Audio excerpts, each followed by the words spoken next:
Welcome in my YouTube channel sunlight study. Previous lecture में हमने study किया था वैद्युत क्षेत्र में स्थित वैद्युत द्विध्रुवों को घुमाने में किया गया कार्य।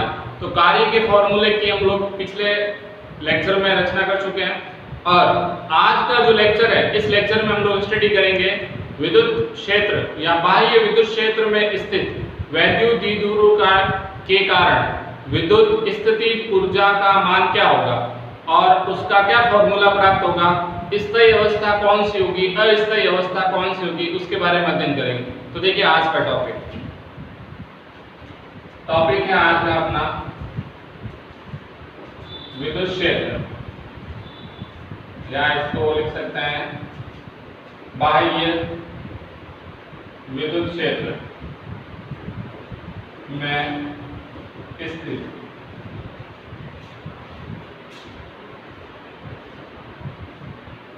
द्विध्रुव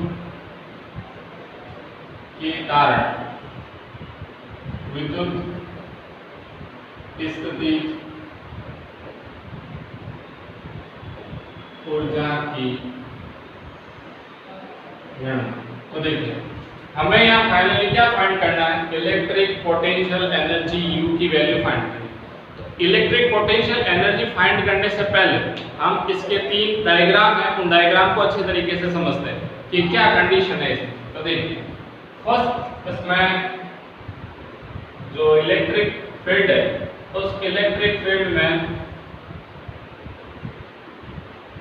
वैद्युत द्विध्रुव को स्थित करना, यह है इलेक्ट्रिक फील्ड। देखिए यहाँ पर कोई एक वैद्युत द्विध्रुव है जिसका नेम ले दिया AB, इसके आवेशों के बीच की अल्पतम दूरी है 2 है और इसका सेंटर पॉइंट O। इसके संगत वैद्युत द्विध्रुव आघूर्ण की दिशा है -q से +q। ये इनिशियल स्टेज में कहां पर स्थित है, अनंत। ये इसका फर्स्ट डायग्राम।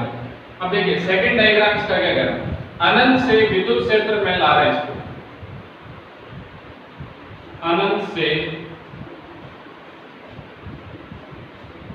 साम्य अवस्था तक। साम्य अवस्था का मतलब होता है थीटा इक्वल 0 डिग्री, मतलब E के पैरेलल है। तो देखिए इसको मैं E के पैरेलल शो कर रहा हूं, तो ये इसका सेकंड कंडीशन है। तो देखिए -q चार्ज +q चार्ज, ये AB हो गया इलेक्ट्रिक डायपोल, इसका सेंटर पॉइंट O और ये इसकी डायरेक्शन P वेक्टर, इसके बीच की डिस्टेंस हो गई 2। तो देखिए P और E दोनों सिमिलर, दोनों एक दूसरे के पैरेलल है, दोनों पैरेलल है, तो यहाँ थीटा की वैल्यू हो जाएगी 0 डिग्री, मतलब ये साम्य स्थिति में। अब देखिए इसका थर्ड केस,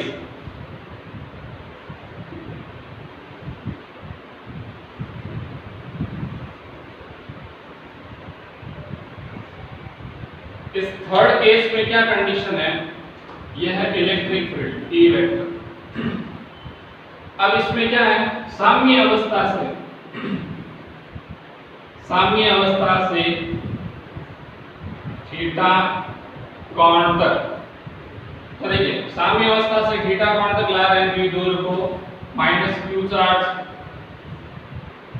+q चार्ज, ये AB नेम इसके डिनोट कर दिया और ये इसके साथ जो एंगल मेक हो रहा है थीटा, और ये इसकी इलेक्ट्रिक डायपोल मोमेंट की दिशा।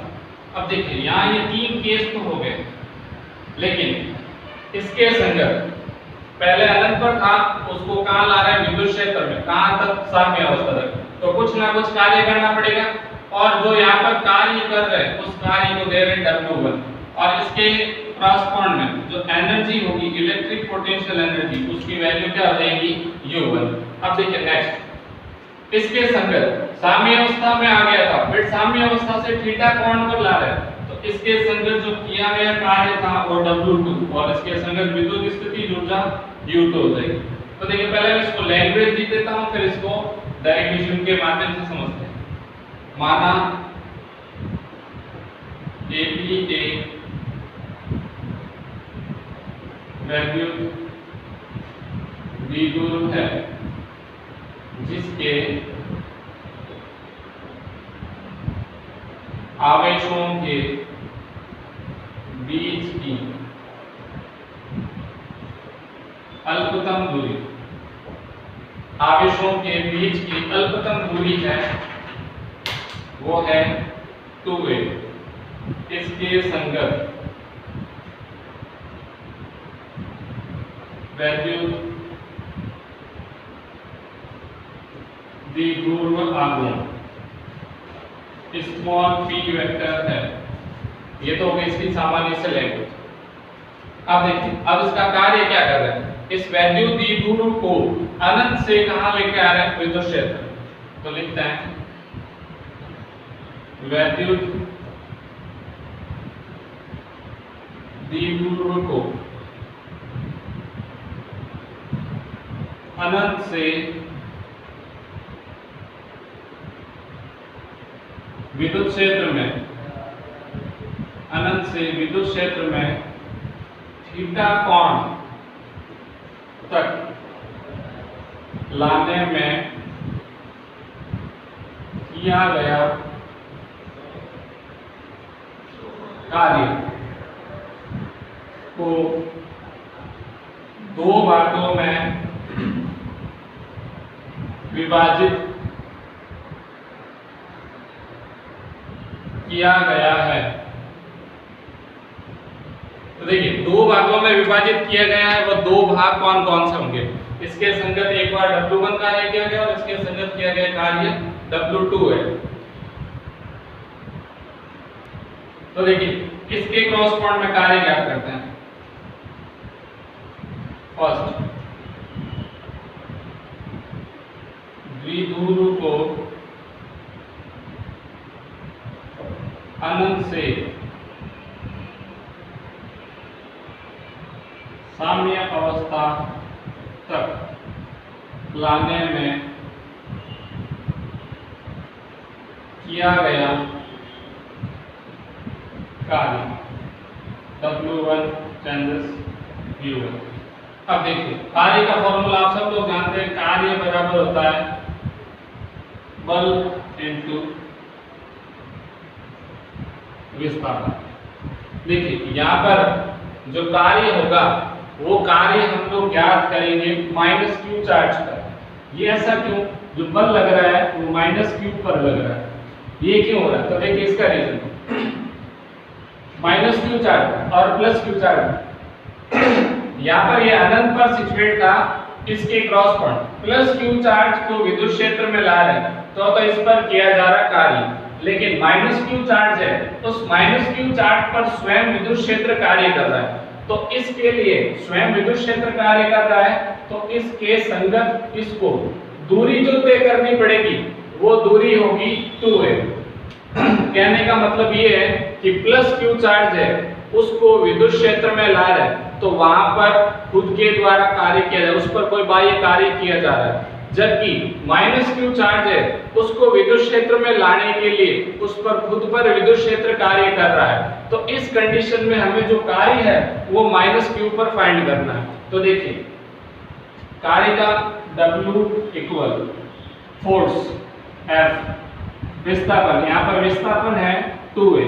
2a क्यों लिया? क्योंकि विस्थापन यहाँ पर क्या लिखा रखा है, अल्पतम दूरी। तो देखिए, F का फॉर्मूला क्या होता है, F हमने पढ़ा था F इक्वल QE। ये कहां पर पढ़ा था? फर्स्ट चैप्टर में। विद्युत क्षेत्र में स्थित जो कोई आवेश है, उस आवेश पर लगने वाले बल का फॉर्मूला होता है F बराबर QE। तो देखिए, W इक्वल QE, लेकिन कैसा आएगा, माइनस। क्यों आएगा? क्योंकि नेगेटिव चार्ज पर अप्लाई कर रखा है force, multiply 2a। W1 equal -q into 2a, और क्या आ जाएगा P। और हम लोग जानते हैं कि q इंटू 2a होता है P, वैद्युत द्विध्रुव आघूर्ण। W1 इक्वल -PE, और यहाँ पर जो W1 है वो किस में चेंजेस हो जाएगा, U1। इसके क्रॉस पॉइंट में एनर्जी की क्या वैल्यू हो गई, -PE। अब देखिए, फर्स्ट केस में तो हमने वर्क फाइंड किया, उसके क्रॉस पॉइंट में एनर्जी आ गई। अब सेकंड केस की बात करते हैं। तो देखिए, सेकंड, द्विध्रुव को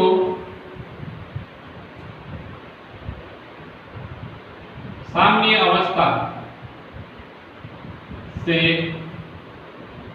थीटा कोण तक विस्थापित करने में किया गया कार्य। तो यहाँ पर जो कार्य होगा वो है W2 चेंजेस टू U2। देखिए मैंने ये आपको बताया था, पिछले वाला डेरिवेशन किया था। साम्य अवस्था का मतलब आप बताया था थीटा 1 इक्वल 0 डिग्री और थीटा 2 था वो था theta.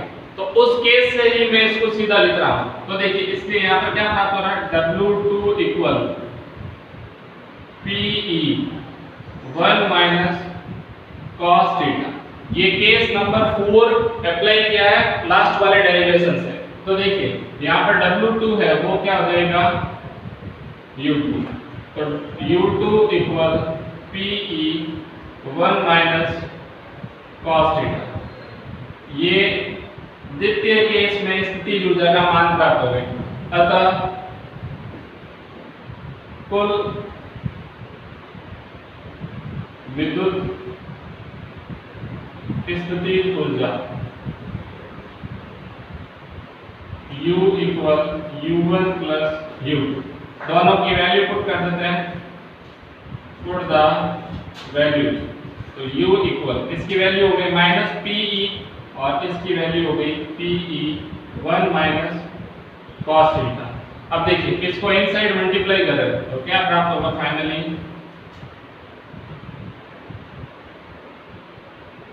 U equal minus PE plus PE। इसको इससे मल्टीप्लाई किया PE हो गया, इसको इससे मल्टीप्लाई करें तो माइनस PE cos थीटा। ये प्लस का ये माइनस का कैंसिल।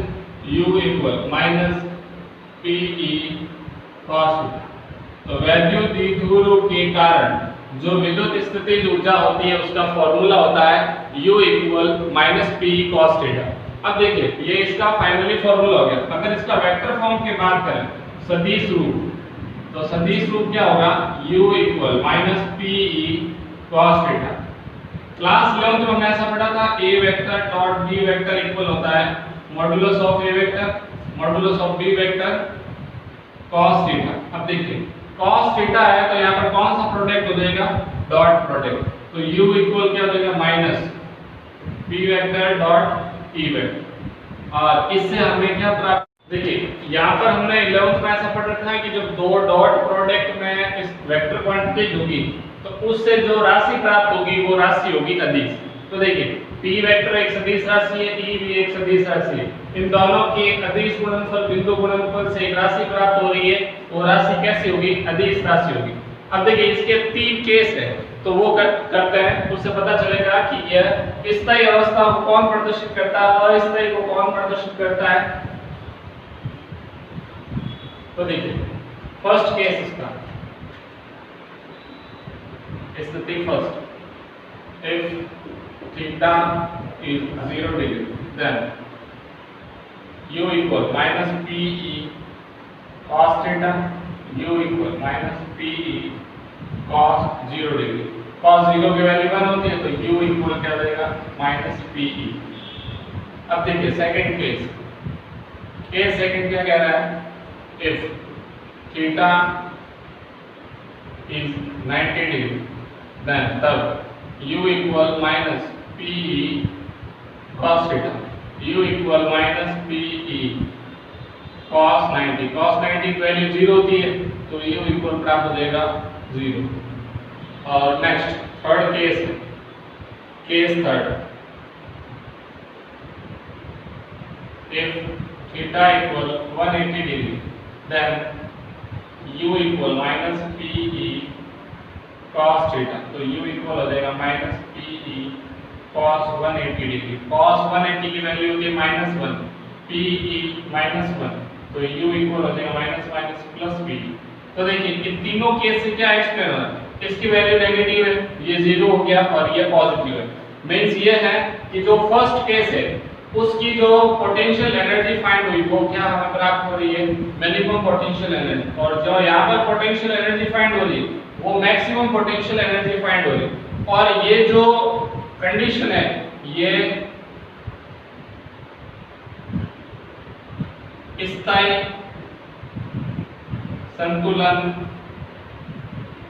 को प्रदर्शित करती है।